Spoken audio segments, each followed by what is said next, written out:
सोबत एक कुटुंब आहे. हे कुटुंब राहते पिंपरी चिंचवडला.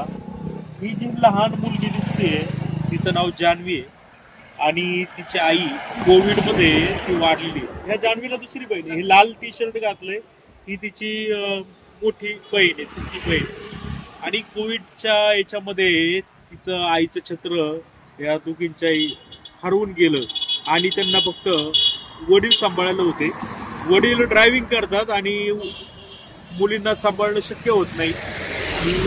हे आजोबा आहे आणि ही आजी. संख्या आडनाव आहे या कुटुंबाचं. आणि परिस्थिती अशी झालेली आहे की यांचं पण वय झाल्यामुळं ह्या मुलींना सांभाळणं, पालन पोषण करणं शक्य नाही, आई नाही. त्यामुळं या संख्या कुटुंबानं ह्या दोन्ही मुलींना खानापूर इथल्या एका शिवनेरी स्कूल फाउंडेशन असं का नाव आहे त्याच्यामध्ये घातलं. आणि त्यामध्ये काय घडलं ते आता आपण जाणून घेऊया. नमस्कार, तुमचं नाव सांगा. माझं नाव तानाजी सदाशिव सनके. प्रॉपर कोणतं गाव आहे तुमचं? प्रॉपर पिंपरी चिंचवडचेच आम्ही. हा. साधारण आम्ही 3 ते 4 वर्षापूर्वी इथे शाळा ही चांगली असं ऐकून इथं आलो. आता 2-3 वर्षांमध्ये शाळेचा काय आम्हाला इश्यू नाही, शिक्षकांचाही नाही. पण मेन मुद्दा हा आहे की हॉस्टेलमध्ये आपण ज्यांच्या टाकतो ते तर साधारण हॉस्टेलमध्ये रात्री 8 वाजता जेवण दिलं जातं. त्याच्यानंतर उद्या दुपारी तुम्हाला सकाळी नाश्ता 10-9 जे काय असेल. मुद्दा असा आहे तुमचे नाते आई वाढलेली, तुम्हाला सांभाळणं शक्य नाही म्हणून आम्हाला सांभाळणं शक्य नाही म्हणून आम्ही इथं टाकलं. जर आम्ही यांना घरात सांभाळलो तर कामधंद्याला आम्ही कसं जाणार? तर उदरनिर्वाहाचा स्त्रोत आमचा स्टॉप होईल म्हणून आम्ही त्यांना इथं शिकायला टाकलेले. बर, मग आता किती वर्ष झाले टाकून? हे साधारण 3रं वर्ष आहे. साधारण हे 3रं वर्ष आहे त्यांचं.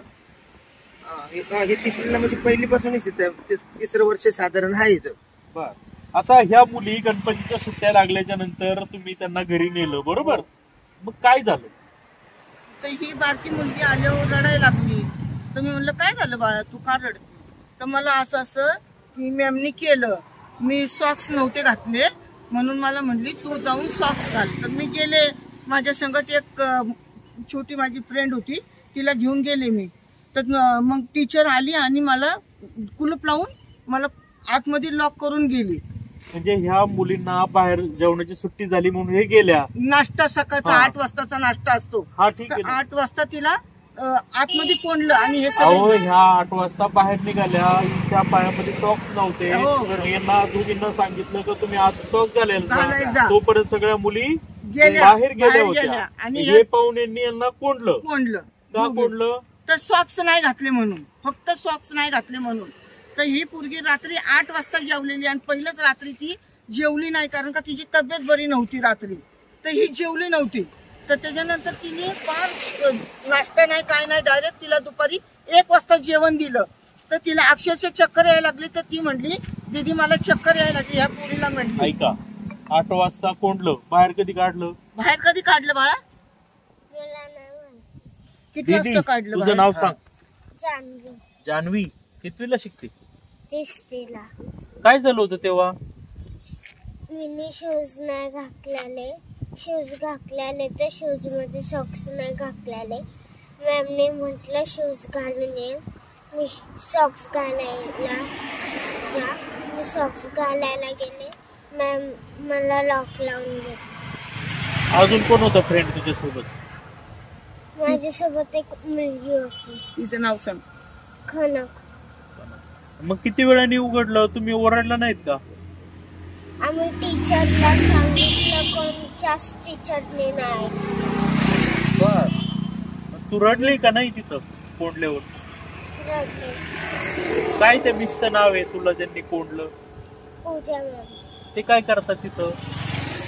हॉस्टेलमध्ये काम करतात. टीचर नाहीत ना त्या? नाही. ते काय काम करतात? हॉस्टेलमध्ये. आणि मग किती वेळाने उघडलं? खूप वेळ झाला होता, माहित नाही काय? कोणत्या टीचरला तू तक्रार केली, कंप्लेंट? कोणत्याच नाही. तू कुणाला सांगितलं नाही का मला असं कोंडलं वगैरे? नाही, हिला सांगितलं. ही तुझी बहीण आहे ना? सांगितलं. तुझं नाव सांग. जीविका. हा, मग तर तिने सॉक्स नाही घातलेले, ती सॉक्स घालायला गेली. तर मग मॅमनी तिला बोललं की सॉक्स घालून ये. तर मग ती सॉक्स घालायला गेली तर मॅमनी तिला कोंडून ठेवलं. मग अख्ख्या 1 तासानंतर 9 वाजता तिला खोललं. अजून तेव्हा तुला कसं माहिती कळलं का हिला कोंडले म्हणून? मला माहिती नव्हतं, आम्ही लाईनीमध्ये लागलेलो. अजून जेव्हा आम्ही खायला पोचलो ना तर तेव्हा मला माहिती पडलं की तिला लॉक केलं. मला ती दिसली नाही रे, म्हणून मला माहिती पडलं. तर मी मॅमला सांगितलं. मॅमने बोललं जाऊ दे, तिला तसंच पाहिजे, तिला मी अशीच पनिशमेंट देणार. तू म्हटली नाही का माझ्या बहिणीला तुम्ही आता हे करा, बाहेर काढा? मी म्हंटले पण ते ऐकलेच नाही माझं. मग ते असंच करतात ते मॅडम? हो, अजून 2-3 मुलींना, खूप सारे माग पण खूप साऱ्या मुलींना असं केलंय. काय केलं? कोंडून ठेवलंय. बर, या व्यतिरिक्त अजून काय पनिशमेंट करतात त्या? अजून आम्हाला तर काय नाही केलं, पण दुसऱ्या मुलींना केलं. मग सांगतात का मुली तुला असं असं करतात म्हणून? हो, आम्ही बघतो. काय पाहता तुम्ही? की पूजा मॅम सगळ्यांना अशी मारत राहते. अशी ती कोणतरी अजून एक मॅम आहे, ती खूप म्हातारी आहे. तर ती नुसतं गाल ओढत राहते, कान ओढत राहते विनाकारणची. का करते असं ते? काय माहिती, काहीच नाही केलं तरी पण ती नुसतं तसंच करत राहते. मग पोरांनी बोललं ना की आम्ही आमच्या पेरेंट्सना सांगणार, तर मग धमकवती. काय म्हणते? की तुम्ही अगर सांगितलं ना मग नंतर ना बघा मग तुम्ही. ते म्हातारे मॅडम आहे त्या? हो. त्यांचं नाव माहितीये का? हो. काय नाव आहे त्यांचं? नाव तर नाही माहिती, पण त्यांचं सरनेम भोला आहे. भोला? आणि ह्या ज्यांनी कोंडलं ते कोण आहे त्यांचे? ते त्यांचे सुने.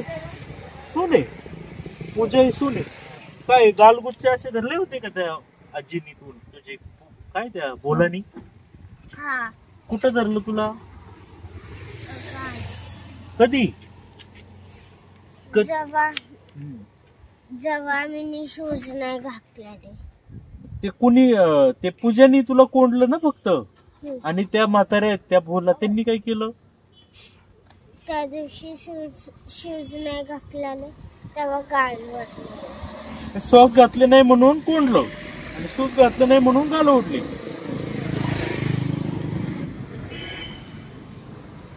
मग काय प्रतिक्रिया? हे सगळं आता मुली सांगतायत, तुम्हाला त्यांनी सांगितलं नाही असे त्यांना मग तुम्हाला यांनी रडत सांगितलं होतं? हो, मला रडत सांगितलं यांनी, नाहीतर मी विचारलं नसतं. पण आणि आम्ही दुसऱ्या दिवशी फोन केला त्यांना, त्यांनी फोन उचलला नाही आमचा, की आम्ही विचारायला तुम्ही असं का केलं. तर माझा मुलगा काय म्हणला, जाऊ दे मम्मी, आपण जेव्हा सोडायला जाऊ ना तेव्हा त्यांना विचारू आपण. तर आम्ही तिला सोडायला गेलो. मग मी तिला विचारलं, मैं तुम्हारे बच्चे को ऐसा दिन भर खाना नहीं देंगे तो तुम क्यों बैठेगी क्या? हाँ, असं तुम्ही मी विचारलं तिला. हा, तर मी म्हणलं हिला ही किती बारीक आहे म्हणलं, तू हिला शिक्षा देते का म्हणलं? हा, तुमको समजताय क्या? हा, मी तिला बडबड केली. माझ्या पराने जेवढं मला त्रास झाला माझ्या नातीला, तर मला त्रास झाला ते, म्हणून मी तिला बडबड केली की तू असं का केलं म्हणून. हा, तुम इधर काम कोई फुकट का पगार लेते इधर. हा, हम पैसा भरते इधर, भूका रखने को पैसा नहीं भरते. 1 मिनिट थांबवतोय. किती फी आहे हिला हॉस्टेल आणि शाळेची? हिला सगळी मिळून 1.5 लाख रुपये. आणि हिला 1.5 लाख रुपये. ही कितीला आहे? ही चौथीला आहे. 1.5 लाख रुपये भरताय? हो. आणि मग तुम्ही असं जा विचारल्यावर काय प्रतिक्रिया? काय नाही, नियमत नियमात आहे आमच्या. हमारे नियम में ये नहीं चलेंगे, मैं इससे भी ज्यादा पनिशमेंट कड़क देंगे. मेरे को तुम्हारा बच्चा, तुम्हारा लाड़ प्यार तुम्हारे घर पे, हमारे इधर हमारे रूल से चलने. तुमको नहीं ऐसा ये करने का ना उसको, तो हमारा पैसा दो, हम लेके जाते हमारा बच्चा. तर ते मोठे सर आले, त्यांनी माझ्या पोराला नेलं, त्यांनी समजून सांगितलं आणि आम्ही घरी गेलो. मग तर मी एवढं बी म्हणलं संदीप की ते भाऊ आहेत तिथं, तू चल माझ्या संकट, आपण त्यांना विचारू. संदीप तुमचा मुलगा? हा, संदीप माझा मुलगा, त्या मुलींचा वडील. आमची माफक अपेक्षा एवढीच होती की झालं ते ठीक आहे, तुम्ही एक पनिशमेंट म्हणून सुरुवात केली, पण आम्ही एक तुम्हाला विचारतोय, छोटी मुलगी आहे तर असं एवढी कडक शिक्षा देऊ नका. तर ती म्हणते मी इससे डबल करेंगे. ऐकत नाही. म्हातारी कोण आहे? ते म्हातारी ती सासू आहे भोला, आणि ती जी पूजा तिचं ब्याण्णव भोलाच असेल ना, सासू म्हटल्यावर. सासू नाही. आणि नियमात माझ्या हिशोबाने तिचं इतकं वय आहे, तिला कोणी कामाला ठेवू नाही शकत. तिच्या 2 नाती बी तिथंच आहेत. तिचा लोक पण तिथंच आहे कामाला, ते सगळा परिवार आहे तिथं त्यांचा. तिचा नवरा पण तिथंच कामाला आहे. आणि त्या बहुतेक. त्या म्हाताऱ्या किती वय? अहो तिचं वजन 75 तर नक्कीच असणार. आणि मग का ते राग काढतात का मुलं होती? हा मग आता आपण विचारलं, समजा ह्यांनी काय केलं तर मग राग काढतात, चिडचिडपणा करतात, आणि मग आपण काय खाऊ देतो. आपण समजा तुम्ही टायमावर सगळ्या गोष्टी नाही पुरवू जेवण शकत, देत नाही आमच्या मुलींना, तर आम्ही जे आणलं तर तुम्ही ते तरी त्यांना खायला द्या ना. सुक्या वस्तू देतो आपण. सुक्या हे वस्तू. काय आहे ते जे म्हणताय वेळेवर तुम्हाला जेवण नाही खरं आहे? नाही, वेळेवर जेवणच नाही देत. आणि चांगलं बी नसतं जेवण. हा, चपाती खाल्ली ना तर आम्ही चपाती तोडायला जातो ना, अख्खा त्याचा चुरा चुरा असं खाली पडतो. शिळी चपाती देतात. भाजी कशी असते? भाजी पण दर वेनसडेला आम्हाला ना हेच देतात, व्हेज बिर्याणी. अजून ती पण चवाची नसती. तेच ते जेवण, चपाती पण चांगलं आहे. हा, अजून भाजी पण लय गोड असती पनीरची. अजून कधी कधी पनीर पण जळलेलं असतं. जेवण पनीर द्यायचं म्हणजे ठीक आहे, पण ते व्यवस्थित बनवून नाही देत. व्यवस्थित देत नाहीत, असं काय तर आहे. मग तुमच्यावर अशी वेळ का आली आहे मीडिया समोर यायची? आमच्यावर वेळ अशी आलेली आहे की शाळेवाले सुद्धा आहे ना आमचं ऐकून घेत नाहीत. नुसतं 2-4 शब्दात आमची बोलवण करून पाठवतात की ठीक आहे, हम देखेंगे, बोलेंगे, हम समजेंगे. कुणाला भेटत शाळेच्या व्यक्तींना? तो प्रिन्सिपल, बहुतेक प्रिन्सिपलच आहे ते. एक नाव माहिती आहे? कोणचं आहेत नाव नाही माहिती, आणि 1-2 जणांना आहेत जे व्यवस्थापक, डोले मॅडम म्हणते आहेत. ती मॅडम कोणची? विद्या मॅडम. विद्या मॅडम. विद्या कोण आहेत त्या तिथं? त्या विद्या टीचर आहेत ना? कोण नाही, आहे ते काय ते व्यवस्थापकच आहेत. तिथल्या आम्ही भेटायला जातात ना पेरेंट्स, तर ते साईन पाहिजे असते त्यांची, मगच ते सोडतात. बरं. अजून कोण त्रास देतं का तिथं? ते दोघांचाच प्रॉब्लेम आहे फक्त. शाळेचं आमचं काय म्हणजे problem भोला नाही. आणि त्यांच्या सासू. हा, हो. आणि गेल्या वर्षी बाकी शिक्षण कसं आहे? चांगलं आहे शिक्षण. ठीक आहे. अगोदर कुठं होतीस तू शाळेला? अगोदर मी पिंपरीला तिथं हे SNBP ला. अच्छा, मग तिथलं शिक्षण इथलं शिक्षण काय डिफरन्स आहे? तिथलं शिक्षण खूप चांगलं होतं. इकडं सगळं खूप फास्ट प्रोसिजर घेतात. म्हणजे नीट समजून सांगत नाहीयेत असं म्हणायचं तुला. आणि आता समजा आता तुम्ही तक्रार केलं, ते म्हणतील काय तुम्ही मग अशी सांगितलं का तुमची मुलं घेऊन जा? नाही, त्या दिवशी मी नव्हतो आलो, मुलगा आलता माझा ह्यांना सोडायला, तर त्यांच्या संगत ते बोलणं झालं की बाबा जर तुम्ही आमचं नाही, हे चुकलं की आम्ही ह्यांच्याकडे नाही आलो. मी म्हंटले मी माझ्या पोराला, तर माझा पोरगा मग म्हटलं आता काय तुमची भूमिका आहे? माझी भूमिका हेच आहे की माझ्या नातीला त्रास झालाय, इथून पुढे दुसऱ्या मुलांना नाही व्हावं हेच. हा, पण आता परत मूल्य तिथंच तुम्ही आता जाऊ नाही, लागला. सोडायचं तर वर्ष वाया जाईल ना. वर्ष आता वाया जाईल ना आमचं. कुठं दुसरीकडे नेणार? आम्ही एवढे पैसे भरले, आणि पैशाला बी आम्ही मागं पुढे करत नाही. फी टायमावर भरतो तरी आम्हाला नाही तसलं बोलतात ते लोक. फक्त 2-3 दिवस जरी उशीर झाला तरी त्यांचे बोलणं ऐकून घ्यावं लागतं आम्हाला. हे असं थोडे असतं. आम्ही तुम्हाला ती 2 वर्षामध्ये तुमची फी बुडवली का? कितीपर्यंत शाळा आहे ती? ती 10वी पर्यंत. तर 10वी पर्यंत हे जी शाळा आहे, आणि या शाळेचं म्हणजे की ती चिमुकली मुलगी आहे, आणि या इतक्या चिमुकल्या मुलगीला ती बाई कोंडून ठेवून तास 8 वाजता तिथं नाश्ता करायची वेळ होती, तिला 1 वाजता तिला जेवण केलं जातं, आणि ती सासू आहे म्हातारी कोण, ती गालगुच्छ धरते. आपण इंग्लिश मिडियमचं हे करतो, काही लोकांना नाहीला जे म्हणून त्यांनी त्या ठिकाणी शिक्षणाला या मुली टाकलेल्या आहेत. मग यांची चूक आहे का? 1.5 लाख रुपये भरले तरी देखील जर असं जर मुलांवर राग काढत असेल, आणि मुलाला छडी देखील मारता येत नाही, ओरडता तरी येत नाही, असं असताना या मुलीची एवढी हॅरेसमेंट असेल, तर मग हे शिक्षण विभागाचं चाललंय काय?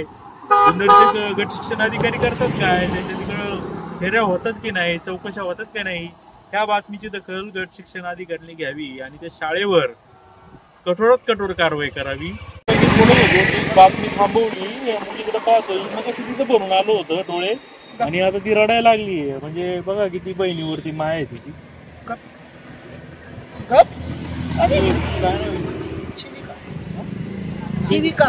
जीविका इकडे बघती ती, का रडती तू?